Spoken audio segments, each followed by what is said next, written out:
everybody, it's Julie with Reflections Framing and Stitching. Today is Monday and it is the 29th of July. August will be here in just a couple of days. And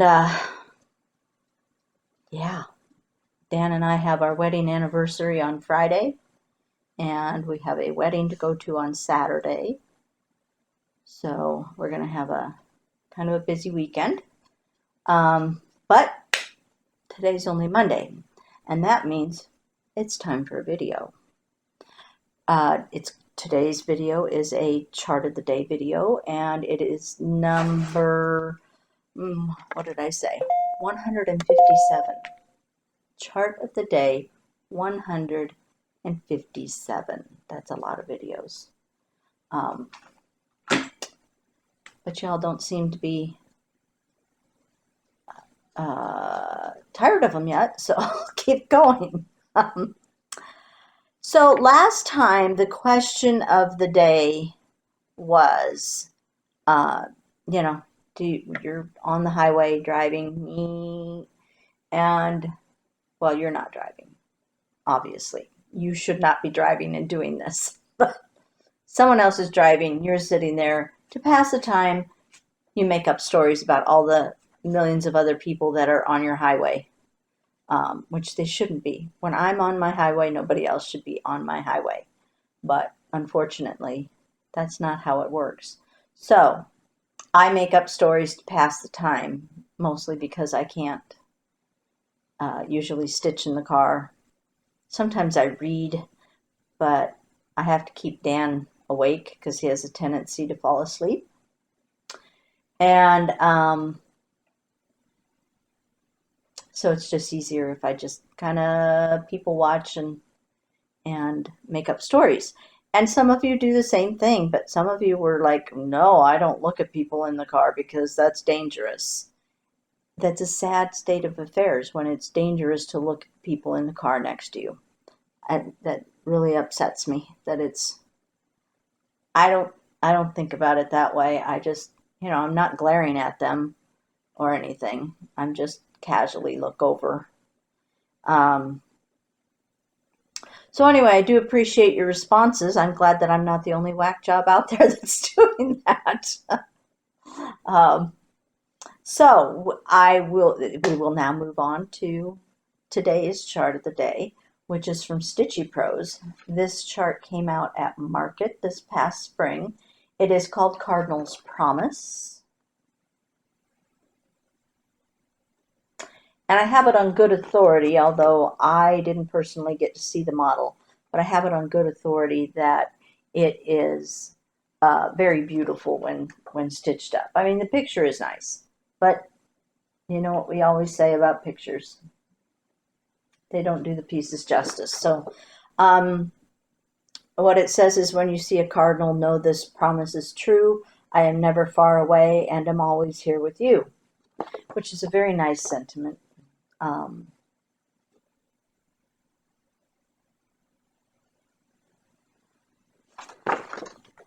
And very comforting if you stop and think about it. So, I'm going to need, my eyes have gotten to the point where to really read something, I have to wear some readers. So we're just going to do this so I'm not squinting. She calls for 32 count linen, Winter Wishes by Fabrics by Stephanie. I don't happen to have any of that. Stitch count is 160 by 160. Called for threads are cottage garden threads with a couple of DMCs. There is an approximate conversion to the rest, that you can convert the rest to DMC. There is a specialty stitch called a triple Leviathan, which are these, oops, I shouldn't show you that. Looks like this. Looks like this. It's just straight stitches. So anyone can do those. And what else can I tell you that? According to this, if you do it on the 32 count, you only need one skein of cottage garden threads. So for each color. So that's the information. Now, when it first came out, I had a couple of oh, I can take these off now. I had a couple of thread packs that I had ordered from Cottage Garden to go along with this chart, but those have sold. So what I did was I pulled the DMC colors, and then I pulled some similar colors in overdyed threads, just in case. Some people don't like to stitch, with Cottage Garden. Some people can't afford Cottage Garden, so I'm not going to order them. The shipping is too high from Australia, so I will order like for delivery at market, but where I'm not paying the shipping, but not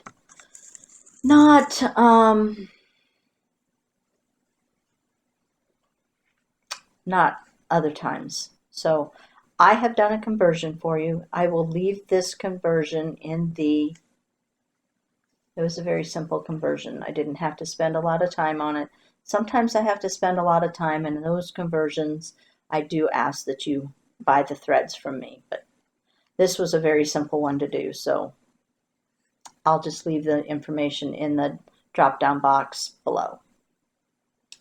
So these are the called for. Let me see what I can come up with for a white piece of paper there. Those are the called for. This one right here is for the beak. So you wouldn't necessarily need that one if you have some sort of beaky color in your stash. But and then when I did my conversion, I did not care for this one. So I did change that to a darker brown. It is used for, let me find the chart. Okay. It is used for those specialty stitches. And then this over here that looks like it might be part of a tree. And the same thing on this side. So I just made it a little more brown rather than this, I don't know what I would call that, kind of a rosewood color, this one right here. Yeah. So I did that in this. So those are your thread colors. And then I am here to tell you that I liked the colors best on a gray or a blue gray. I have one green, I think.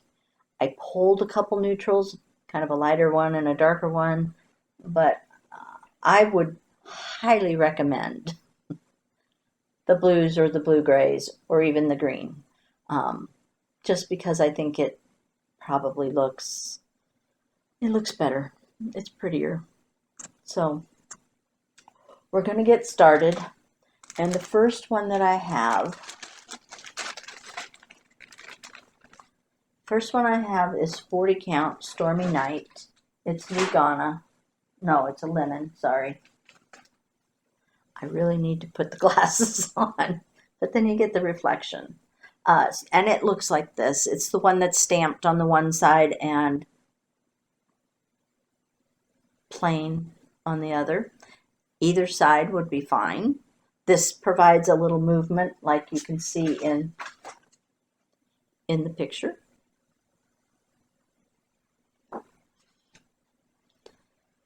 So again, it looks like that. And let me hold both colorways up. I put the white in the middle because you're going to use that for either or. So the white's in the middle, and you want that to show up.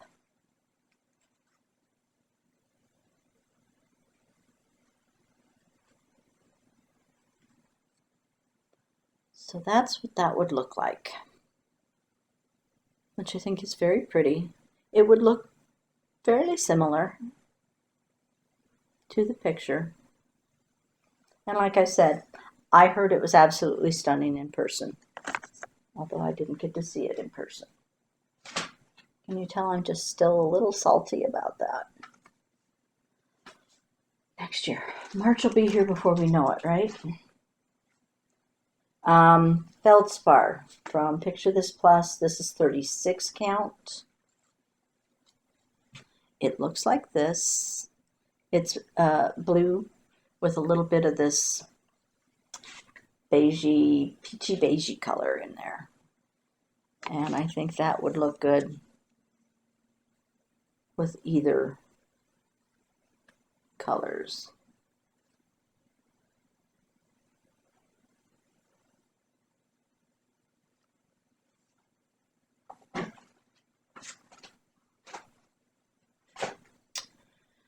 Next up, now my initial impression when I was first pulling these is that this would be my pick. If you want to know what my pick would be. I didn't go back through and look a second time, so I can't say for 100% certain, but I do like this. It is 36 count Mothman, and it is from, who are you from? Do I have a card on here yet? No, I'd have to look it up. But I like this color a lot. Okay. Get everybody hanging well. It's a little bit darker than the first two. It has hints of green in it, which I like.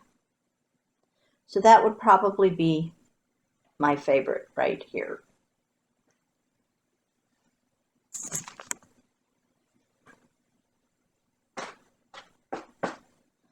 Um, 18 count, 16 count. 16 count Silver Fox Ada. I do love Silver Fox as a color. This is from Fiber on a Whim. It's kind of a mixture of blues and greens. And I think that works really nicely.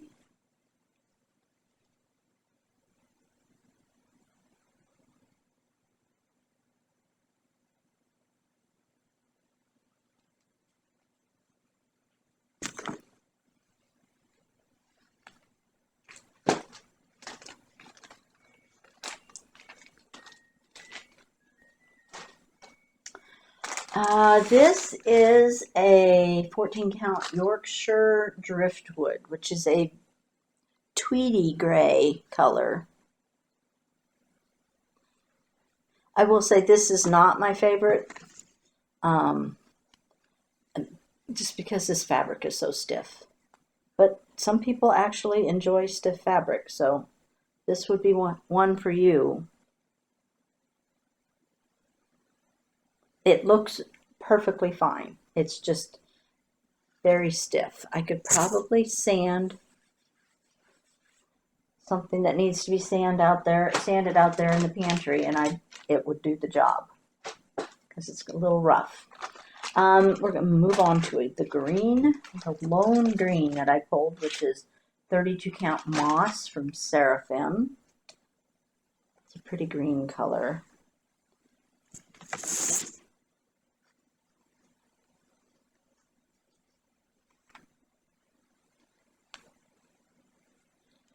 And it would work fine. Would just give a different look.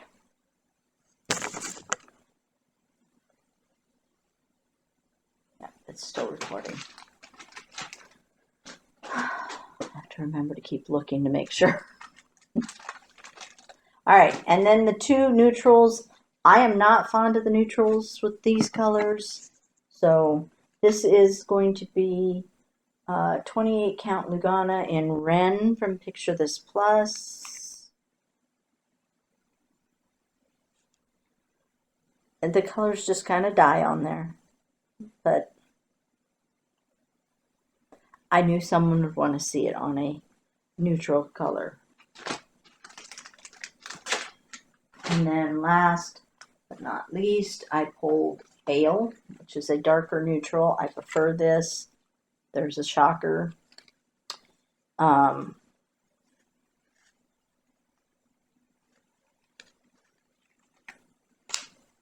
It's a little better,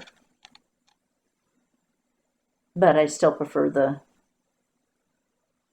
blues or the green or the gray. Yes, I do. So that's all I have. Once I figured out that I didn't like it on neutrals, I just pulled practically any blue or blue-gray or gray that you have are going to look, it's going to look good with those colors. So if you have something in your stash that's in that color family, it'll probably be fine. And like I said, I will put the overdyes that I used in the box, which you got to click the little down arrow where it says more underneath the name of the video. It'll say more, and then you click on that and it'll drop down and it'll be there. I should make a note. I'll do that right now.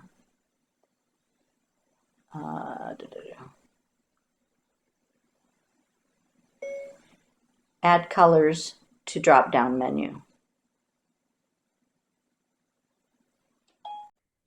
Okay, so the question of the day is, what is the dumbest way you have ever been hurt?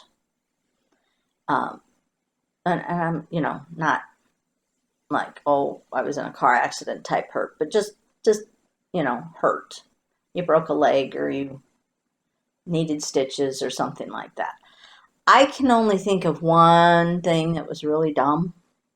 Well, actually, there's two things. Two things I can think of and both involve stickers. Three things. And both involve all three involve stickers. But the one really dumb one, this story came up in a conversation we were having regarding the times, or how different the times are now between when I was growing up and when my grandkids are growing up, and how, Mom used to send us out the door in the morning and have no clue where we were all day long, and she was fine with it. And I needed to know where my kids were all the time. And I don't know if she was just naive, or the times were really that much safer when I was growing up. I don't know. I don't really know. But one of the stupid things that I did was, one day we were living in a rental house between the time that Mom and Dad sold their house and they were building a new house. So during that transition time, we had to live in a rental for the summer. And so we weren't familiar with the neighborhood. We didn't know anybody. Mom didn't know anybody. Mom didn't know the neighborhood. But off we went on our bikes one morning, and we were told to be back for lunch. And that did not happen. We were riding our bikes, and we decided to ride we called them the 3 tall towers. Radio towers, communication towers. It wouldn't have been cell phone towers at that time. But there were 3 tall towers. And we could see them. They didn't look like they were that far. So my brother and I decided we would ride our bikes to those 3 tall towers, which we accomplished without a problem. But on our way back, there was a wooden sidewalk you had to come down, and I was riding barefoot. God only knows why, but I was riding barefoot, and I decided I was going too fast, and instead of using the brakes like a smart person would do, I put my feet down and ended up with 2 feet full of slivers. I couldn't walk. I couldn't ride my bike. That he had to go and get Mom. We got in so much trouble. But I think that's probably the dumbest. I mean, who puts their feet down riding a bike onto a wooden sidewalk. That's stupid. But that wasn't, you know, stickers and I have, I mean, that was slivers of wood, but same thing. I also once sat down, I was on a bike ride with a guy, bikes, a guy it was kind of like our first date. And we stopped to rest for a minute, and I sat down and into a patch of sandburrs. And then this guy that I, you know, was just getting to know had to pick them out of my behind, which was dumb of me to sit down without really looking at what was beneath me. So yeah, that was incident number 2 with stickers, slivers. And then incident number 3, when we were kids out at the farm, we were going to a blowout, which if you're not familiar with what a blowout is, it's up in the sand hills, the wind gets to blowing and it kind of blows it blows out the side of a hill. And we would go to the top of the hill and then jump down into the sand at the bottom of the blowout. But again, I think I must have been barefoot. And I got, again, sandburrs in my feet. And I refused to let anyone pull them out. They left me there on the trail. Well, they went off and jumped off the thing, and then they snuck back because I was sitting there bawling, so I didn't hear them come back. One of them grabbed my arms, and the other one started pulling things out of my feet. So, yeah, I have a problem with those things. All 3 of them were stupid, absolutely stupid. It would have hurt less to just let them pull them out to begin with, but no, I had to suffer. So, what's the dumbest thing you've ever done and gotten hurt? That's the question. Question of the day. Now that I have totally embarrassed myself, I'm going to let you go. I hope you have a great week. I hope you get lots of stitching done during that week. Maybe you even get a finish. That would be awesome. If you haven't already done anything about the state fair in your state or your county fair, and there's still time, get those entries in. I will probably see you again in a week. I seem to be posting on Mondays, so I will see you next Monday with a regular video, which will have an antique haul with it, because Dan and I went antiquing again yesterday. I went for one item. I came home with more than I anticipated. And there's just been so much good stuff lately. Connie's going to be jealous. She will be. She'll be jealous. So anyway, I'm going to let you go. And I'll talk to you next time. You take care until then. Bye-bye.